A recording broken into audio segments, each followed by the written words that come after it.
trying to push for it.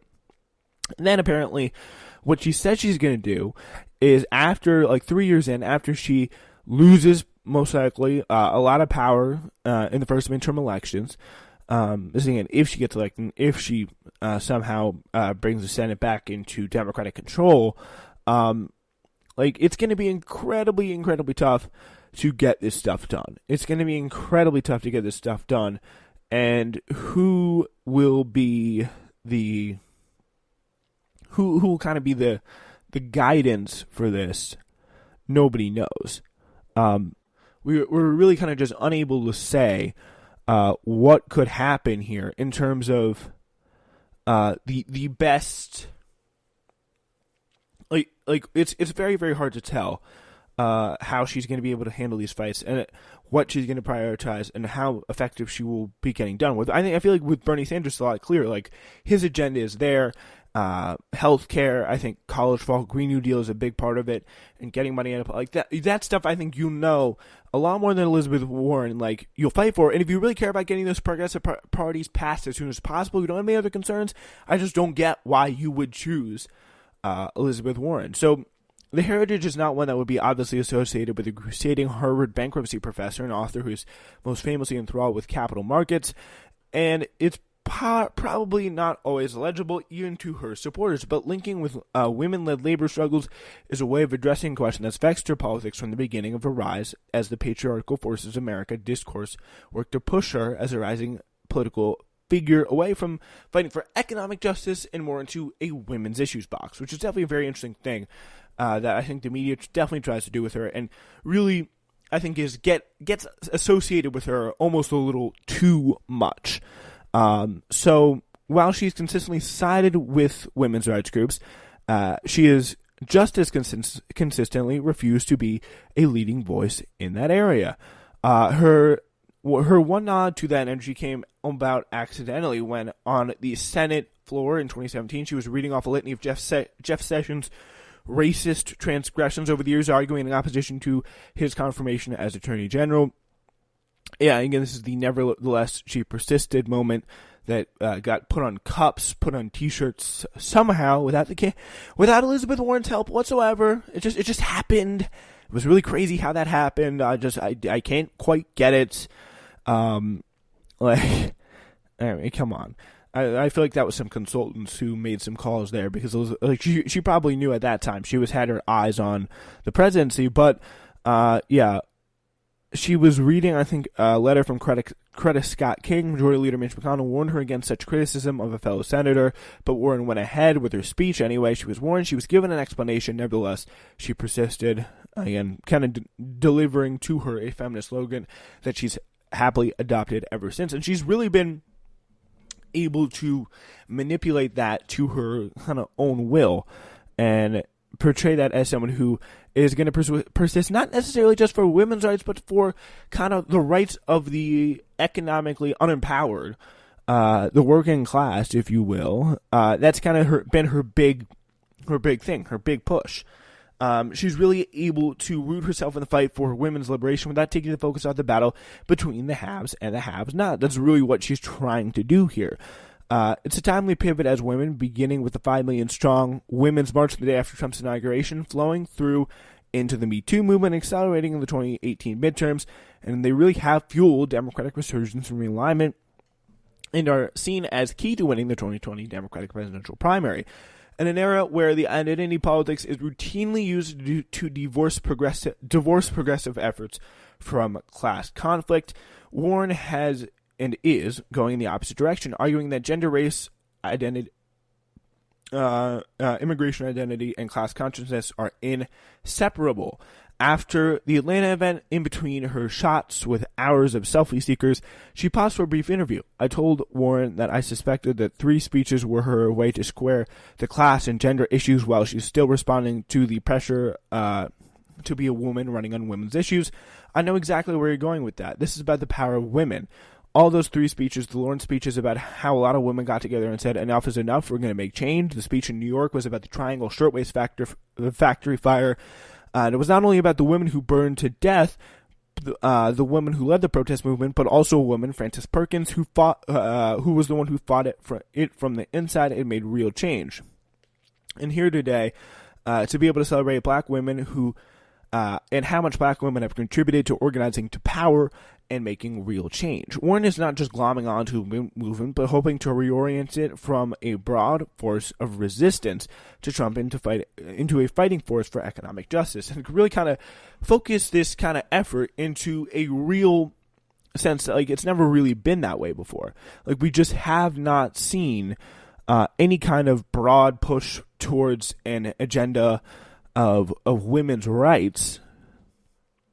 Like that's just not something that is very, very common. I think kind of when it comes to the end, I think she can be a very, very effective fighter for this. But I mean, it's just, again, this is this consistent system with Elizabeth Warren. Pretty much anything that you can make the case for saying that something that, okay, Elizabeth Warren has done this and this and this, Bernie Sanders has been doing this, this, and this for like 40 plus years, and has been doing it unceasingly, unwaveringly, no questions asked, no equivocating on Medicare for all, no pushing when it comes to, or no ifs, ands, or buts about it, like when it comes to standing up for the labor movement, all that stuff. Like he's just been so huge when it comes to that, and has not backed down at all. And I think that's the real difference. I think she's kind of enthralled by capitalism way more than he is, and I think way more than people in those strikes would have been. Again, it is, on the other hand, though, I would like to say it is pretty admirable what she's been able to kind of really effectively do, which is kind of, again, not run as someone who is kind of explicitly feminist. I'm not saying there's any kind of problem with that before I get kind of attacked here, but I think the reality is there is so much more pressure to kind of push for those women's issues all the time, and push for the kind of idea that there will be no, like, you're not allowed really to talk about class consciousness through the lens of being a woman, but it's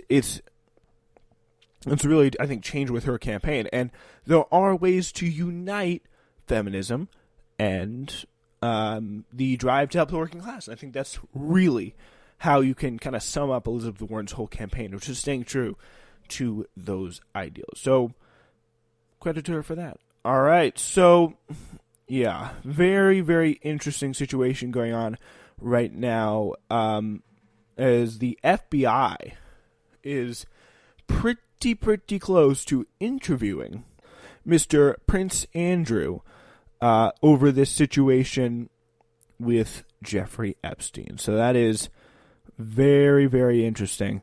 And this again comes after perhaps even more horrifying news. The idea that the Queen Mum canceled his birthday party, his 60th birthday party, which is not the best. Yeah. So the FBI wants to interview Prince Andrew. The Sunday Times can reveal this again over obviously his connection to Jeffrey Epstein. What else? The detectives leading the investigation into the Epstein sex trafficking scandal are understood to be examining ways to interview the prince in Britain through the U.S. Justice Department, which oversees the FBI. U.S. justice officials would be required to provide the Duke's lawyers with a detailed outline of what they hope to achieve from the interview. It can only be conducted if he agreed to it. However, the FBI detectives are hopeful that Prince Andrew would grant them an interview about his friendship with Epstein after he revealed in a public statement last week that he was willing to help any appropriate law enforcement agency with their investigations if required. So that's something that can be probably a little bit encouraging to them, and it's going to be interesting to see what his words are worth there. As again, he's now pretty much canceled his. The Queen has canceled his birthday party. The move comes again as the Duke of York is preparing to give up all charity commitments and decide he is unlikely ever to resume his royal duties. All 230 of his patronage is sponsored by his charity. He is now pulling out of, and people are pulling away from him faster than maybe he can pull away from them. American officials are also examining procedures for a former FBI interview with Andrew in Britain. The source close to the Duke says he would be happy to cooperate. There is renewed optimism from the FBI that he can provide a very unique and helpful insight in the investigation into the Jeffrey Epstein sex trafficking scandal, and it's very possible that they should also probably find Ghislaine Maxwell as well. So again, this is very, very interesting. He seems to be someone who is kind of linchpin on this, who has been thrown out. Like, you get the sense that if the royal family was really, like, trying to be up and up on what he was doing, they would never have let him done this. It's just an interview that should, in 3 million years, never be allowed to happen. Like, when pigs fly, pretty much. Like, that's when that should be able to happen. It was just an absolute disaster. And just really, really weird. And just nonsensical. Or nonsensical, I guess is the right word, isn't it? As opposed to something. It just should never happen. It makes no sense. No sense whatsoever. Yeah, so that's kind of the reality of the situation there. It's just really, really weird and inappropriate that he would ever say those things in the first place. It looks like now he's going to be probably talking to more people about it. All right. Now we turn to this Newsweek report about an Ohio newspaper blasting a legislative terrorist in Jim Jordan as the second most contemptible human in government. Pretty scathing op-ed in Cleveland's Ohio Plain Dealer newspaper. Thursday, the paper's former editorial director took a blowtorch to the reputation of GOP Representative Jim Jordan, a key opposition figure in the House Intel Committee's impeachment inquiry into President Donald Trump. There was no good reason to punish the greater Cleveland by making the person who's now the second most contemptible human being in the entire U.S. government part of the region's delegation to Congress. Brett Larkin's rhetorical pummeling began, and there the gloves came off.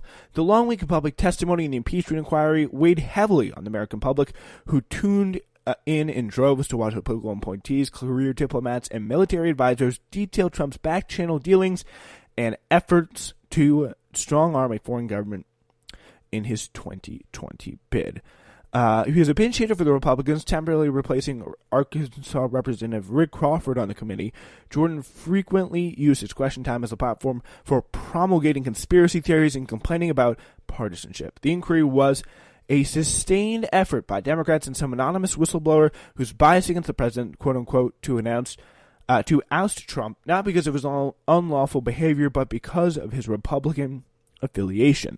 In Larkin's estimation, Jordan's political ascent came down to 2012's redrawing of Ohio's hideously gerrymandered 4th Congressional District as part of a bipartisan compromise designed to remove one Democratic representative, shore up votes for another, and help the GOP gain as many House seats as possible. That would make sense if it were any...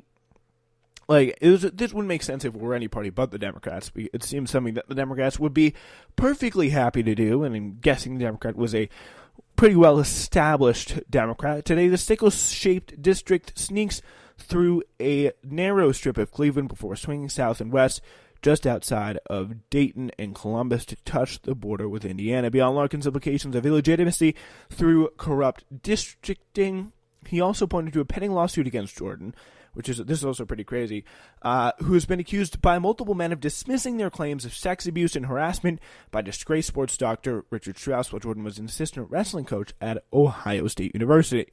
Last month, the university published the results of an independent investigation that amassed more than 1,400 accusations of fondling and 47 allegations of rape by Strauss. Everything about Jordan, reeks of a man willing to cast aside common decency and fairness in service of a corrupt and cruel president. He may be the most unfit man to ever represent part of Greater Cleveland and Congress, concluded Brett Larkin. So that is quite a hammer blow to Jim Jordan. Just thought we'd share that with you for all those of you out there who are probably a little sick and tired of watching him talk after these long impeachment hearings. All right, that's all we got for you today. Thank you so much for joining us. We will be back soon, as in tonight at 11, for a new episode of Red Alert. Join us for that. Thank you very much.